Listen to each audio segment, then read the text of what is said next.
গেল কিছুদিন নিজেদের ক্রিকেট ইতিহাসের নিঃসন্দেহে সেরা সময় পার করেছিল আফগানিস্তান। গ্রুপ পর্বে নিউজিল্যান্ড এবং সুপার 8-এ অস্ট্রেলিয়ার মতো ক্রিকেট পরাশক্তিকে হারিয়েছে তারা। বৃষ্টিবিঘ্নিত ম্যাচে বাংলাদেশের বিপক্ষে 8 উইকেটের জয়ে প্রথমবারের মতো জায়গা করে নেয় আইসিসির যে কোনো ইভেন্টের সেমিফাইনালের বড় মঞ্চে। কিন্তু সেরা 4-এর লড়াইয়ে এসে নির্মমতার টের পেয়েছে আফগানিস্তান। মার্কো জনসন, তারবাইজ শামসি আর কাগিসো রাবাদাদের বোলিং তোপে পুড়ে মাত্র 56 রানেই গুটিয়ে যায় রশিদ খানদের ইনিংস। জবাবে 9 উইকেটের বিশাল জয়ে প্রথমবারের মতো ফাইনালে দক্ষিণ আফ্রিকা।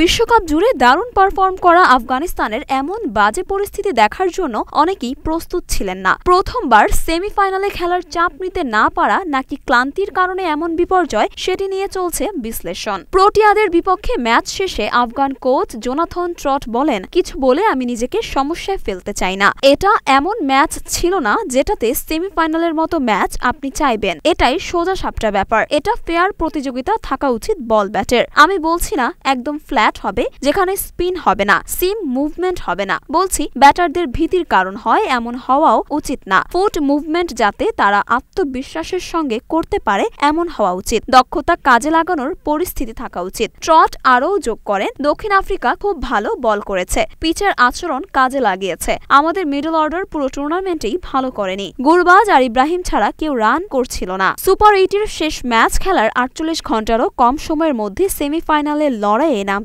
হয়েছে রশিদ খানদের। ক্লান্তি, পর্যাপ্ত ঘুম না হওয়া এবং সেমির ভেন্যুতে অনুশীলনের সুযোগ না পাওয়া সহ আরও অনেক কারণে ক্রিকেটাররা ঠিকমতো পারফর্ম করতে পারেনি বলে মনে করা হচ্ছে। ট্রট বলেন, আমরা হোটেলে গিয়েছি রাত 3টায়, সকাল 8টায় ফ্লাইট ধরেছি। কেউ ঘুমায়নি, সবাই ক্লান্ত ছিল, সবাই আবেগের স্রোতেও ছিল, শারীরিক ধকলও ছিল। আমরা আশা করি ছেলেরা এই অভিজ্ঞতা থেকে শিখবে। আমরা 50 ওভারের বিশ্বকাপ থেকে এটাতে এক ধাপ এগোলাম। এমন একটা পিচে দক্ষিণ আফ্রিকার মতো পেসারদের বিপক্ষে খেলার অভিজ্ঞতা হলো ব্যাটারদের। মরিয়ম মিম, ঢাকা পোস্ট।